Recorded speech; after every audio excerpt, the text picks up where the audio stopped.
Assalamualaikum sahabat-sahabat semuanya. Hari ini saya akan menceritakan seorang ustadz yang memakan zakat fitrah hak fakir miskin. Ustadz itu wafat dengan nama baik, tapi di kuburannya keluar seekor ular.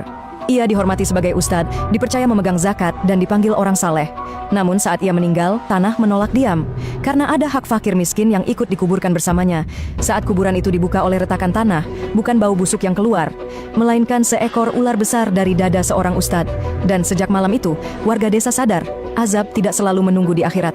Di sebuah desa kecil yang dikelilingi sawah dan sungai keruh bernama Desa Karangjati, hiduplah seorang ustadz yang namanya begitu harum di telinga masyarakat, Ustadz Salman. Namanya selalu disebut dengan nada hormat. Anak-anak mencium tangannya, orang tua menundukkan kepala saat ia lewat. Para fakir miskin menggantungkan harapan padanya. Ustadz Salman bukan ustadz biasa. Ia lulusan pesantren ternama, hafal banyak ayat, dan ceramahnya mampu membuat orang menangis. Suaranya lembut, wajahnya teduh, dan sorban putihnya selalu tampak bersih. Setiap Ramadan, satu amanah besar selalu jatuh ke tangannya, mengelola zakat fitrah seluruh desa. Ustadz Salman saja yang pegang, kata warga. Beliau amanah, kata yang lain. Tak mungkin Ustadz menipu, ujar semuanya.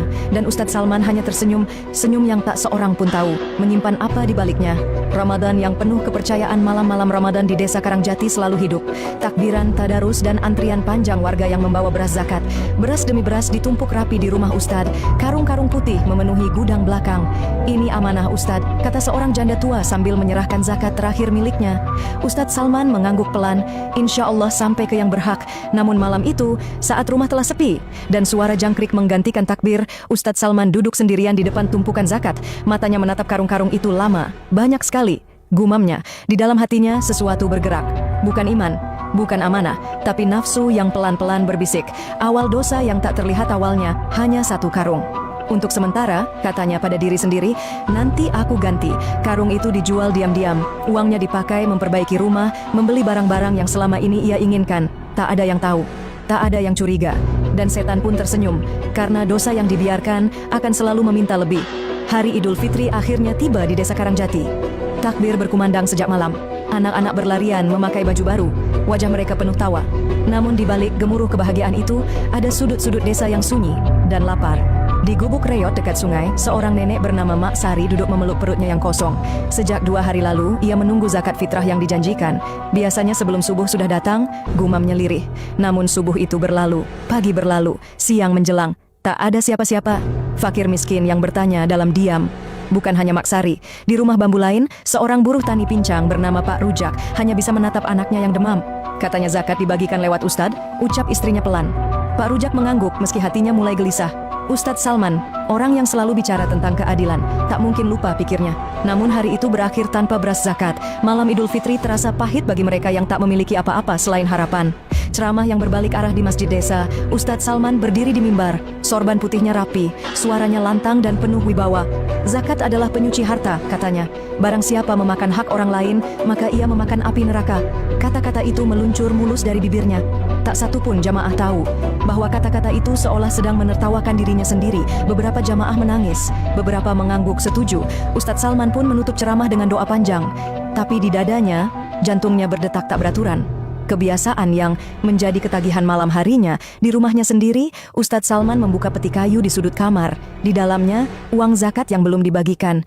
Tangannya gemetar, tapi bukan karena takut, melainkan karena rasa ingin. Allah Maha Pengampun, bisiknya. Aku juga butuh. Kalimat itu menjadi pembenaran. Satu demi satu karung zakat berpindah tangan. Dijual, ditukar uang, digunakan. Tak lagi satu, tak lagi dua, hingga tersisa hampir setengah dari yang seharusnya dibagikan. Dan anehnya, setiap kali ia mengambilnya, malam-malamnya justru terasa makin gelisah. Mimpi yang mengganggu pada malam ke-7 setelah Idul Fitri, Ustadz Salman terbangun dengan keringat dingin. Ia bermimpi berada di sebuah liang sempit. Tanah menekan dadanya, udara habis. Lalu dari kegelapan, sesuatu bergerak. Suara desis panjang menggema di telinganya. Seekor ular hitam besar melingkar di kakinya, matanya merah menyala. Kau ambil hak mereka, suara itu berbisik. Kau makan milik orang lapar. Ustadz Salman terbangun sambil berteriak. Namun pagi harinya, ia kembali tersenyum seperti biasa. Mimpi itu ia anggap hanya bunga tidur. Sejak mimpi tentang ular itu, Ustadz Salman tidak pernah benar-benar tidur nyenyak. Setiap kali matanya terpejam, bayangan tanah gelap dan desisan halus selalu kembali. Kadang ia terbangun sambil menyebut nama Allah, kadang ia terbangun dengan amarah yang tak jelas arahnya. Namun di siang hari, ia tetap menjadi Ustadz Salman yang sempurna. Senyumnya tetap ramah. Petuahnya tetap lembut, doanya tetap panjang. Tak seorang pun menyadari bahwa iman dan nafsu sedang bertarung keras di dalam dadanya. Ayat yang dipelintir untuk membenarkan dosa. Suatu sore, Ustadz Salman duduk sendiri di serambi rumah. Mushaf Al-Quran terbuka di pangkuannya, namun matanya tidak benar-benar membaca. Aku hanya meminjam, gumamnya. Niatku baik, aku juga berdakwah untuk umat. Bisikan lain muncul di kepalanya, lebih halus dari sebelumnya. Bukankah engkau juga berjuang di jalan agama? Bukankah engkau lebih tahu daripada mereka? Ustadz Salman mengangguk pelan, seolah setuju dengan suara itu. Ia mulai memilih ayat-ayat tertentu, bukan untuk memperbaiki diri, melainkan untuk menenangkan hati yang bersalah. Dan disitulah setan paling mudah masuk, saat agama dipakai untuk membela dosa. Saksi kecil yang tak sengaja melihat, di desa itu tinggal seorang anak yatim bernama Fahri, berusia 12 tahun. Ayahnya wafat 2 tahun lalu, ibunya sakit-sakitan. Fahri sering membantu warga demi sekadar mendapat nasi. Suatu malam, Fahri diminta seseorang untuk mengantar karung beras ke rumah Ustadz Salman. Ia masuk lewat pintu belakang, menuju gudang. Saat itulah Fahri melihat sesuatu yang membuat langkahnya terhenti. Beberapa karung beras zakat sedang ditimbang ulang, lalu dimasukkan ke mobil pikap yang tak ia kenal. "Buat siapa itu, Ustadz?" tanya Fahri polos. Ustadz Salman menoleh, tatapannya tajam, jauh berbeda dari biasanya. "Itu bukan urusanmu," katanya dingin. "Jangan banyak tanya." Fahri menunduk ketakutan, namun hatinya mencatat sesuatu malam itu. Zakat itu tidak dibagikan. Ramadan kembali datang setahun kemudian. Desa Karangjati kembali dipenuhi lampu-lampu kecil, suara beduk, dan gema ayat suci. Di mata orang-orang, semuanya tampak sama seperti tahun lalu. Namun bagi fakir miskin, tahun ini terasa lebih sunyi, lebih menakutkan. Takbiran yang tak membawa bahagia malam takbiran menggema dari masjid. Anak-anak menabuh beduk dengan wajah riang. Orang-orang membawa beras zakat satu persatu menuju rumah Ustadz Salman. Karung-karung kembali menumpuk, dan lagi-lagi kepercayaan diberikan sepenuhnya. "Seperti biasa ya Ustadz," kata warga. "Insya Allah aman," jawabnya singkat.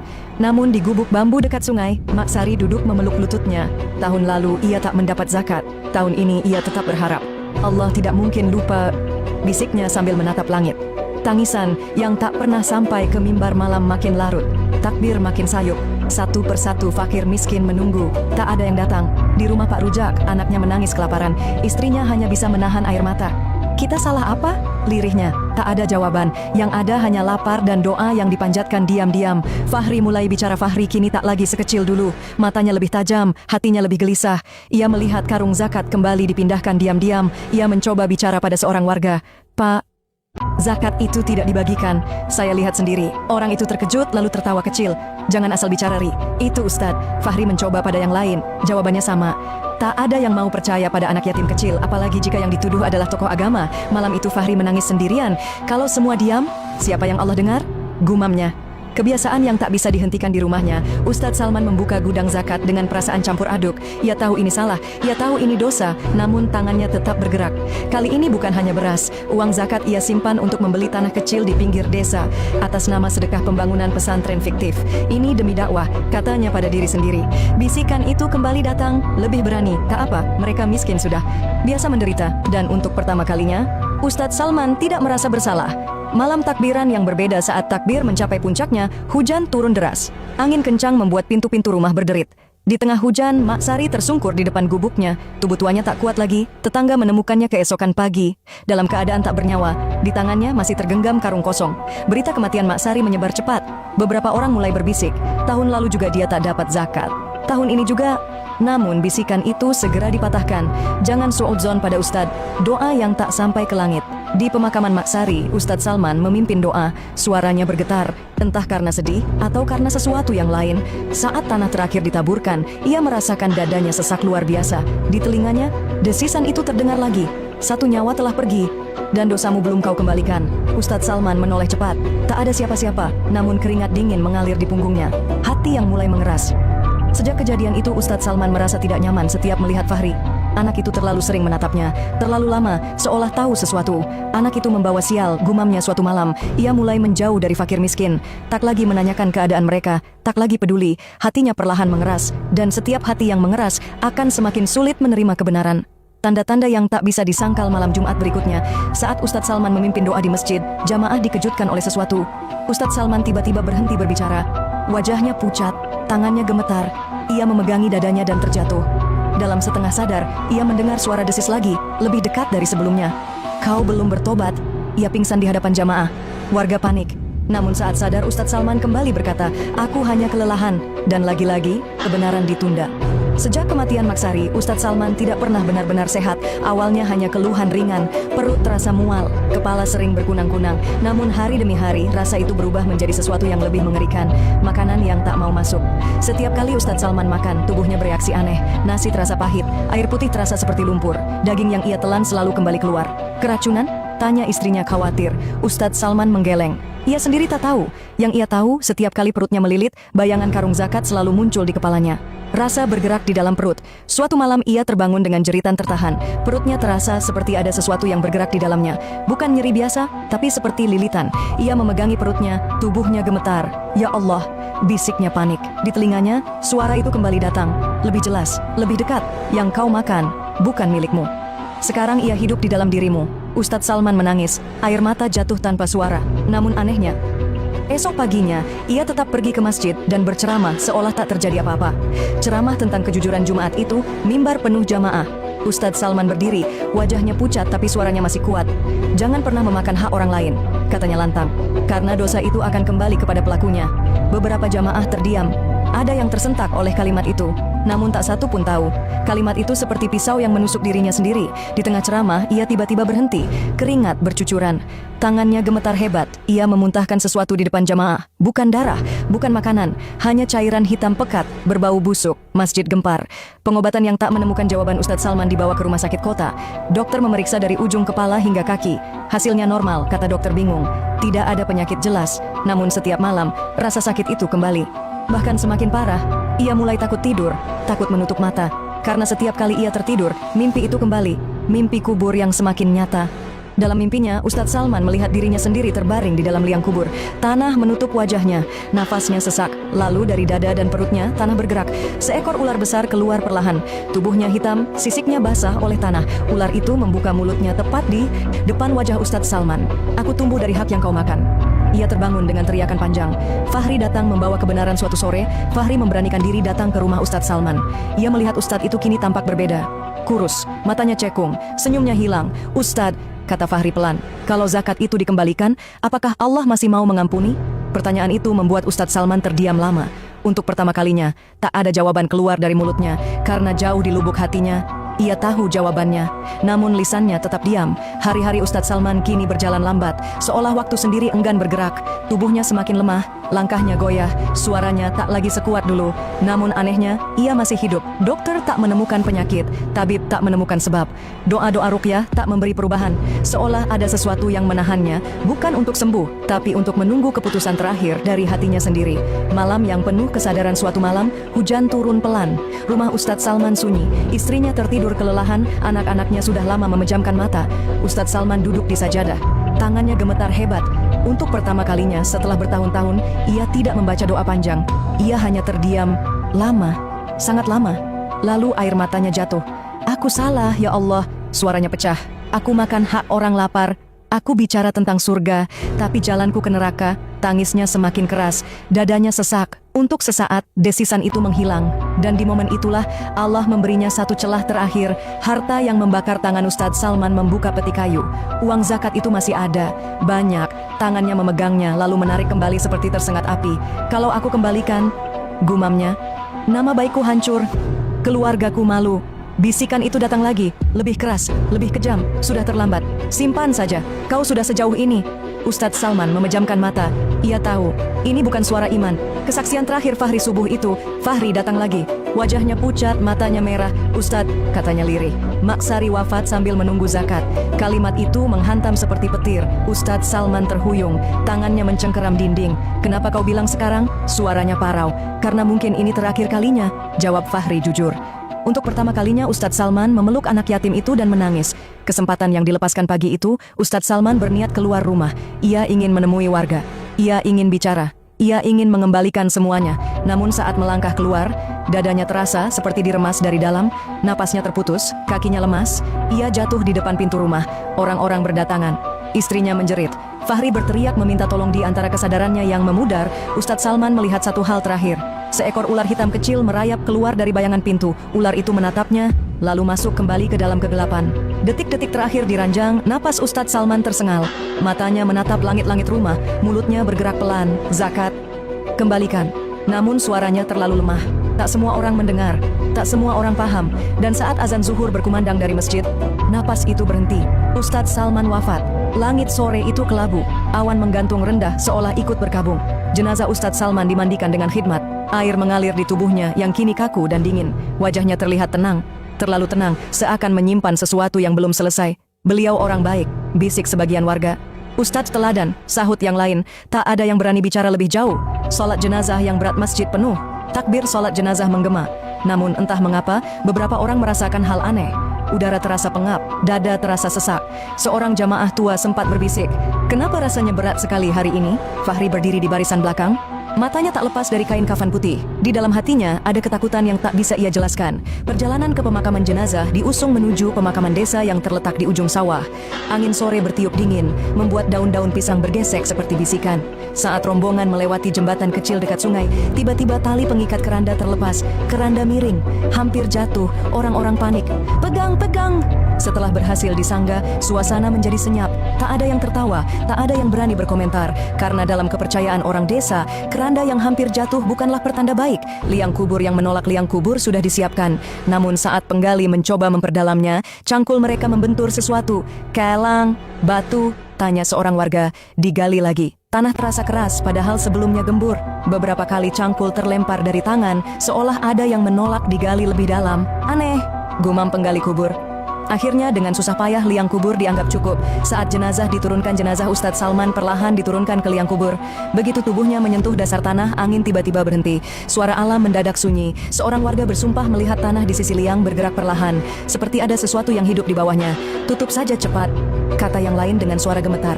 Tolkien dibacakan. Namun suara pembaca terdengar bergetar, tak setenang biasanya. Tanah yang tidak diam saat tanah mulai ditimbunkan, kejadian itu terjadi. Baru beberapa sekop tanah dituang, permukaan tanah bergejolak. Bukan longsor, bukan ambles, melainkan seperti ada yang merayap dari dalam. Orang-orang mundur, refleks. Astagfirullah. Seorang pria tua terjatuh pingsan, namun setelah beberapa saat, tanah kembali diam. Pemakaman dilanjutkan dengan wajah-wajah pucat. Tak ada yang berani menatap kubur itu lama-lama. Malam pertama di kuburan, malam turun, pemakaman sepi. Namun penjaga makam desa, Pak Dharma, yang biasa ronda malam, bersumpah mendengar suara aneh dari arah kuburan Ustadz Salman. Bukan suara angin, bukan suara binatang, melainkan desisan panjang berulang. Pak Dharma menyalakan senter, tangannya gemetar. Cahaya senter menyapu makam itu, dan ia melihat sesuatu yang membuat jantungnya hampir berhenti. Tanah kuburan itu retak perlahan dari tengah. Ular keluar dari kuburan malam itu, hujan turun rintik-rintik, seolah langit ikut berbisik pelan. Desa Karangjati tenggelam dalam keheningan yang tidak wajar. Tak ada suara tonggret, tak ada anjing menggonggong, hanya sunyi yang menekan dada. Namun di pemakaman ujung sawah, tanah tidak tidur. Retakan yang membesar Pak Dharma kembali ke makam itu bersama dua warga lain. Mereka membawa senter dan keberanian yang dipaksakan. "Kalau benar ada apa-apa, kita harus pastikan," kata Pak Dharma, meski suaranya sendiri bergetar. Cahaya senter menyapu nisan Ustadz Salman, dan semua kaki mereka langsung membeku. Retakan di tengah makam kini lebih lebar. Tanahnya basah, menggembung seperti napas makhluk hidup. Tiba-tiba SSS, desisan panjang keluar dari dalam kubur. "Lari!" bisik salah satu warga hampir menangis. Namun kaki mereka seakan tertancap ke tanah. Saat yang tak seharusnya disaksikan, tanah itu pecah. Dari celah gelap, muncul sesuatu yang berkilat terkena cahaya senter. Bukan akar, bukan kayu. Seekor ular besar perlahan keluar dari kuburan.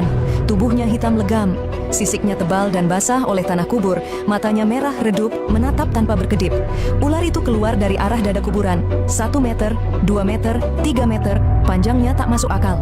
Salah satu warga menjerit dan pingsan seketika. Pak Dharma terjatuh berlutut, mulutnya komat kamit menyebut nama Allah. Ular yang tidak menyerang. Yang paling menakutkan, ular itu tidak menyerang. Ia hanya melingkar di atas makam, mengangkat kepalanya tinggi, mendesiskan suara panjang yang menggema di pemakaman, seolah sedang menyampaikan pesan. Tak lama, beberapa warga lain datang, tertarik oleh teriakan. Mereka melihat hal yang sama, tangisan pecah, takbir bercampur jerit ketakutan. "Ini bukan binatang biasa, ini azab, ya Allah." Fahri datang sebagai saksi terakhir. Di tengah kekacauan itu, Fahri berlari ke pemakaman. Nafasnya tersengal. Begitu melihat ular itu, ia langsung jatuh terduduk. Air matanya mengalir. "Benar," bisiknya. "Semua benar." Seorang warga memegang bahunya. "Kau tahu apa-apa, Ri?" Fahri menatap mereka dengan wajah hancur. Zakat itu tidak pernah sampai. Mak Sari meninggal sambil menunggu. Ustadz memakannya. Kalimat itu jatuh seperti palu. Semua orang terdiam, tak ada yang membantah, karena makam itu sendiri sedang menjadi saksi. Ular kembali ke tanah setelah beberapa menit yang terasa seperti seumur hidup. Ular itu perlahan menurunkan kepalanya. Ia menatap ke arah masjid desa dari kejauhan. Lalu, perlahan, ia masuk kembali ke dalam liang kubur. Tanah runtuh menutupinya. Retakan perlahan menghilang, seolah tak pernah terjadi apa-apa. Namun jiwa orang-orang yang melihatnya tak akan pernah sama lagi.